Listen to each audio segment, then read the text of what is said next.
Fiancé de l'ombre. Notre fils avait tout pour être heureux, un travail qu'il aimait passionnément et une fiancée merveilleuse avec qui il s'apprêtait à partager sa vie. Il était sur le point de se marier, entouré d'amour et de promesses d'un avenir radieux. Mais le destin en a décidé autrement, et une tragédie bouleversa soudainement sa vie. Il disparut alors mystérieusement pendant 3 jours et 3 nuits. Lorsqu'il réapparut, il n'avait aucun souvenir de ce qui s'était passé. Ce que je vais vous raconter aujourd'hui, c'est l'histoire bouleversante de notre fils et de notre combat désespéré pour le sauver. Mon mari et moi avons eu la joie d'élever 4 enfants. À cette époque, nos 3 aînés avaient déjà quitté le nid pour construire leur propre vie. Il ne restait plus que Kenny, notre dernier, encore avec nous. Après le lycée, il se sentait perdu, sans véritable passion pour poursuivre des études. Aucun domaine ne semblait l'intéresser.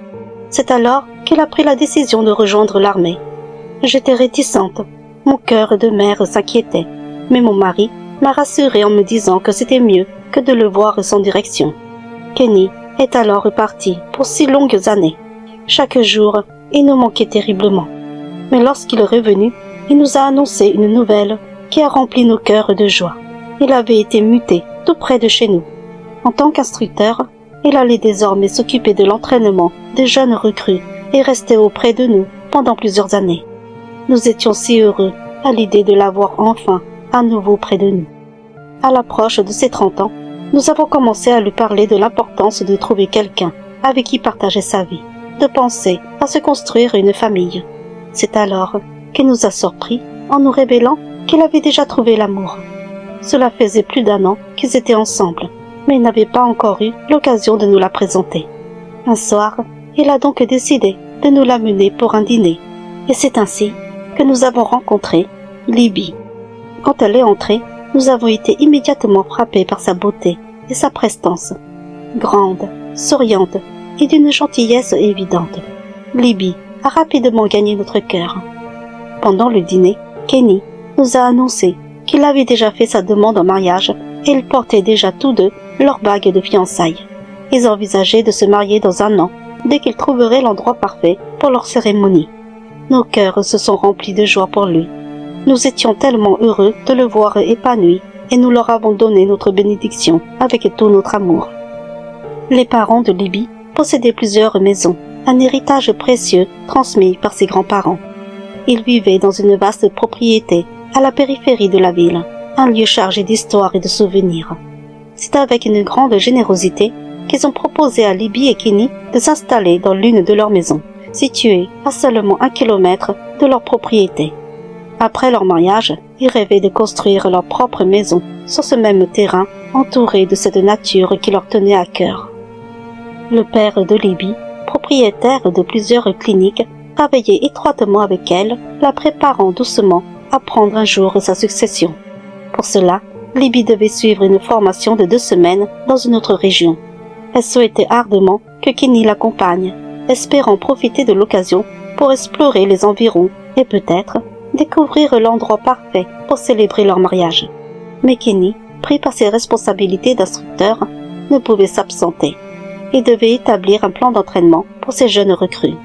Le cœur un peu lourd, Libby a donc dû partir seule, laissant Kenny derrière elle pour 2 longues semaines. À peine 3 jours après le départ de Libby, Kenny reçut un appel qui brisa son cœur. C'était la meilleure amie de Libby, sa voix tremblante, qui lui annonçait l'impensable. Libby était décédée. Sous le choc, Kenny apprit que les parents de Libby étaient déjà en route pour rejoindre leur fille. La meilleure amie de Libby lui raconta les événements de la veille. Le groupe d'amis avait passé la soirée dans un bar, profitant de quelques moments de détente. Chacun était ensuite rentré à sa chambre d'hôtel. Mais au matin, l'absence de Libby au centre de formation avait éveillé une profonde inquiétude. Incapable de la joindre, son ami était retourné à l'hôtel.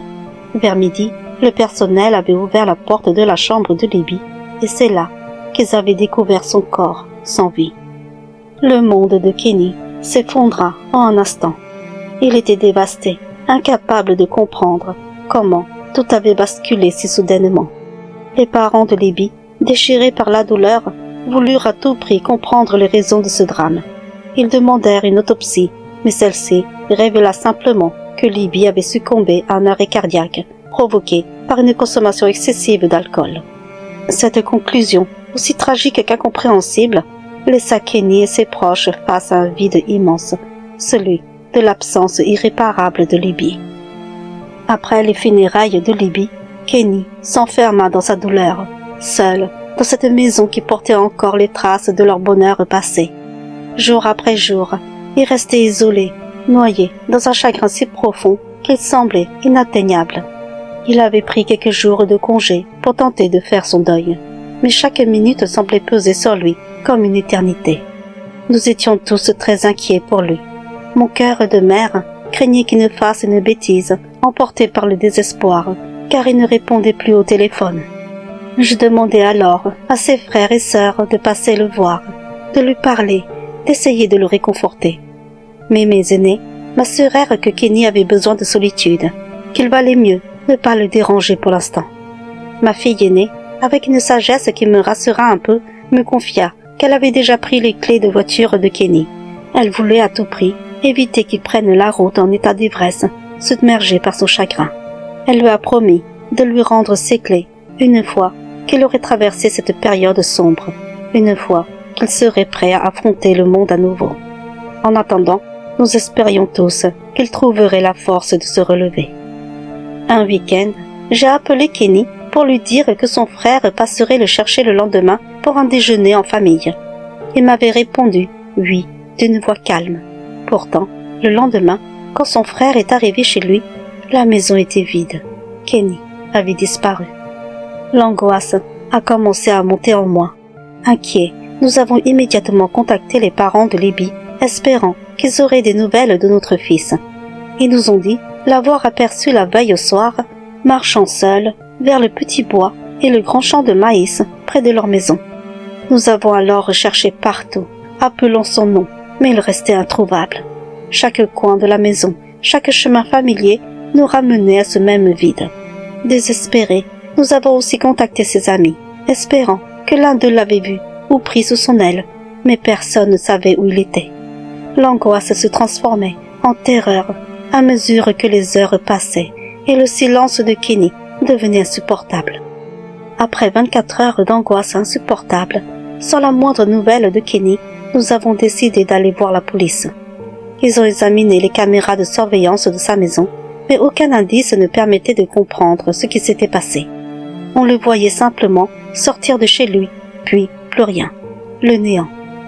Une photo de Kenny a alors été publiée pour lancer un avis de recherche, tandis que la police inspectait les bois environnants, scrutant chaque recoin, mais aucune trace de lui n'a été trouvée.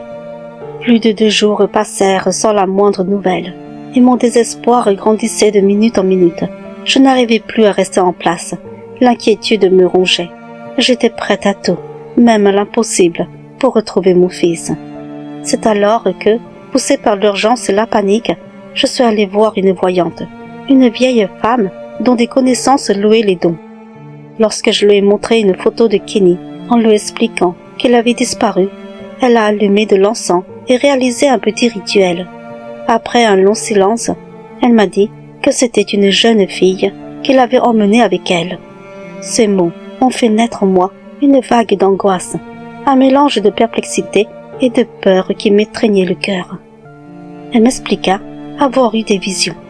Elle voyait Kenny tenant la main d'une jeune fille. Elle avait tenté de raisonner cette fille, mais celle-ci lui avait montré une bague, affirmant qu'ils étaient fiancés et ordonnant à la vieille femme de ne pas leur barrer la route. À cet instant, j'ai cru ces paroles. Après tout, je ne lui avais jamais parlé de la fiancée de Kenny, ni de leur engagement. Tremblante, je lui ai confié que oui, Kenny était bien fiancé, mais que sa fiancée était décédée récemment. Les larmes aux yeux, j'ai supplié la voyante de convaincre la jeune fille de nous rendre mon fils. La vieille dame, avec toute la douceur et la sagesse qu'elle possédait, tenta de raisonner la jeune fille. Elle lui murmura de ramener Kenny, lui expliquant que leur union devait d'abord être célébrée, que leur amour méritait d'être honoré devant ceux qui les aimaient. Elle lui promit qu'après le mariage, ils pourraient partir ensemble, unis pour l'éternité. Elle implora la jeune fille de comprendre, de laisser Kenny revenir, ne serait-ce que pour accomplir ce dernier acte d'amour. Avant de partir, elle m'a donné un dernier conseil. Surveiller attentivement les environs au cas où Kenny réapparaîtrait. Si jamais la jeune fille décidait de le laisser revenir, il nous faudrait trouver quelqu'un capable de rompre le lien entre Kenny et Libby. C'était selon elle notre seule chance de le sauver. En rentrant à la maison, le cœur lourd et l'esprit troublé, j'ai tout raconté à mon mari. Il m'écouta en silence, mais je voyais bien qu'il restait sceptique, partagé entre la raison et l'inquiétude. Ce soir-là, alors que nous étions plongés dans nos pensées, la sonnerie du téléphone nous fit sursauter. C'était la police. Ils avaient retrouvé Kenny, à plus de 25 kilomètres de chez lui. Mon cœur battait à tout rompre alors qu'il nous expliquait les circonstances. Kenny avait été vu sortant d'un petit bois près d'un lac, l'air complètement désorienté. Un pêcheur qui rentrait tranquillement du lac l'avait aperçu sortant du bois et l'avait failli le renverser. Kenny était pieds nus, ses vêtements en lambeaux, comme s'il avait erré pendant des jours sans but ni conscience. Ses cheveux étaient en désordre et il ne se souvenait de rien. Inquiet, le pêcheur avait immédiatement alerté la police. Quand j'ai entendu cela, un mélange de soulagement et d'effroi m'a submergé. Mon fils était vivant, mais que lui était-il arrivé pour qu'il revienne dans un tel état? Il avait été conduit à l'hôpital, et sans perdre une seconde, nous nous sommes précipités pour le rejoindre. À notre arrivée, Kenny avait déjà été soigné et lavé. Il était là, allongé dans son lit, plongé dans un sommeil profond, son visage enfin apaisé après tant de tourments. Le médecin nous a accueillis avec gravité, puis il nous montra les photos de son état à son arrivée. Mon cœur se serra en voyant ces images. Kenny était méconnaissable, des ronces accrochées dans ses cheveux et ses vêtements, son corps couvert de plaies, des épines incrustées dans sa peau. Ses pieds étaient dans un état effroyable, lacérés de multiples coupures, le sang séché couvrant chaque blessure. Ses mains, ses ongles étaient pleins de terre, comme s'il avait tenté de creuser le sol. Devant ces images, je ne pus retenir mes larmes. Voir mon fils ainsi, marqué par une souffrance que je ne pouvais même pas imaginer, me brisa le cœur. Kenny devait rester à l'hôpital pour 2 ou 3 jours supplémentaires afin de subir des examens. Lorsqu'il se réveilla, nous étions tous là, accourus à son chevet. À son réveil, il nous découvrit, autour de lui, l'air perdu et désorienté. Je lui demandai, d'une voix tremblante, s'il se souvenait de ce qu'il avait fait durant les 3 jours de sa disparition. Il hocha simplement la tête, incapable de fournir la moindre explication. De retour à la maison, nous décidâmes de ne plus le laisser seul. Nous l'installâmes chez nous, espérant le protéger. Mais Kenny ne restait jamais en place. Il se leva sans cesse, tournait en rond, tentait de sortir. Chaque fois, nous le rattrapions devant la porte, le ramenant à l'intérieur. L'inquiétude m'envahissait, et je dis à mon mari de ne pas le quitter des yeux, de le surveiller de près, car il devait encore retourner à l'hôpital pour des examens complémentaires. Lorsque nous lui demandions où il voulait aller, il répondait seulement qu'il avait simplement envie de faire un tour. Il n'était plus le fils que nous avions connu. Il semblait avoir perdu toute raison.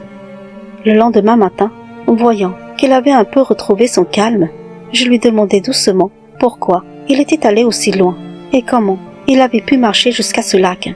Sans hésiter, il répondit « Je suis juste parti avec ma copine ». Puis il se tut. Je lui demandai pourquoi sa copine l'avait conduit là-bas. Il me répondit d'une voix à peine audible « Maman, on est allé visiter l'endroit que Libby avait trouvé pour notre mariage. Tu sais, quand Libby est partie pour sa formation, elle avait vu un endroit magnifique, parfait pour notre cérémonie.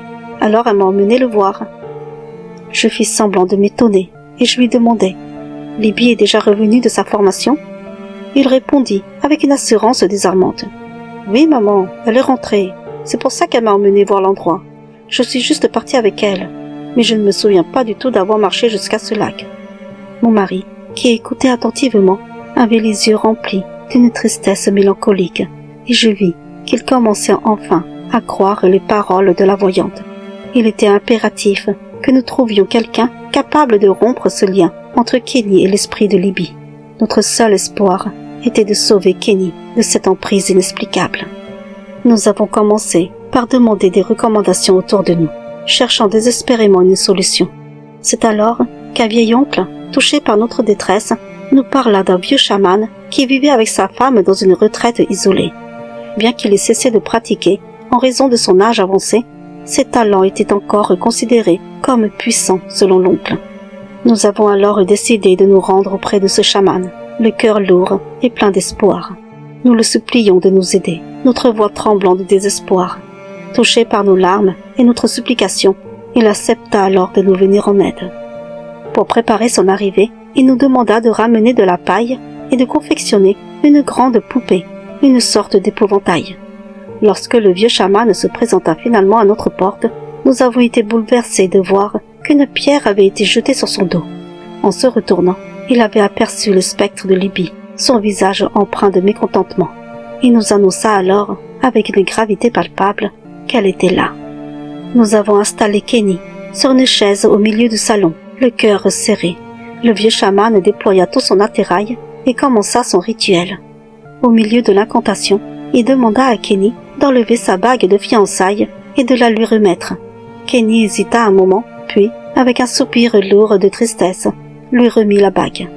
Le chaman attacha la bague soigneusement à la main de la poupée que nous avions fabriquée. À mesure que le rituel avançait, une tension palpable nous enveloppait. Vers la fin de la cérémonie, le chaman nous ordonna de faire sortir Kenny discrètement par une fenêtre pour le cacher. Nous avons alors conduit Kenny chez ma fille aînée et mon beau-fils, leur demandant de surveiller Kenny, de ne pas le laisser sortir durant les prochains jours. Ce n'est qu'un mois plus tard que Kenny commença à retrouver peu à peu sa raison, mais les 3 jours de sa disparition restaient une énigme complète pour lui. Malgré les signes de guérison, le voile de ses jours perdus continuait de planer sur lui, une ombre persistante dans ses souvenirs. Nous évitions d'imaginer la cruauté de son expérience, incapable de concevoir les épreuves qu'il avait endurées, ni ce qu'il avait dû manger pour survivre pendant ces 3 jours et 3 nuits de désespoir. Kenny commença lentement à retrouver une vie normale, mais nous lui avons interdit de retourner dans son ancienne maison.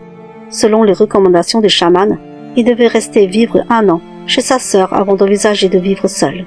Nous avons alors déménagé toutes ses affaires. Cependant, l'esprit de Libye continuait à le chercher, errant sans but dans la nuit. Les parents de Libye nous ont confié une nuit de terreur qu'ils ne pouvaient oublier.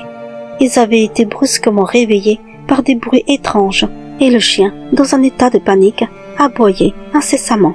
Inquiets, ils sortirent pour enquêter et découvrir que leur chien fixait intensément la maison de Libye et Kenny. Soudain, un cri strident, glaçant et effrayant résonna dans la nuit. Pris de panique, ils se replièrent précipitamment dans leur maison, se barricadant dans l'espoir de se protéger des forces qu'ils ne comprenaient pas. Au petit matin, ils se rendirent à la maison de Libye et Kenny. La scène qu'ils découvrirent était dévastatrice. Toutes les fenêtres de la maison étaient grandes ouvertes. Les volets étaient décrochés et éparpillés sur le sol, et l'intérieur de la maison était en désordre complet, comme si une tempête déchaînée y avait fait rage. Les parents de Libye, le cœur lourd et angoissé, prièrent avec ferveur pour que l'esprit de leur fille trouve la paix, espérant qu'elle pourrait se libérer de cette quête désespérée qui semblait la tourmenter. L'esprit de Libye n'était pas en paix, loin de là.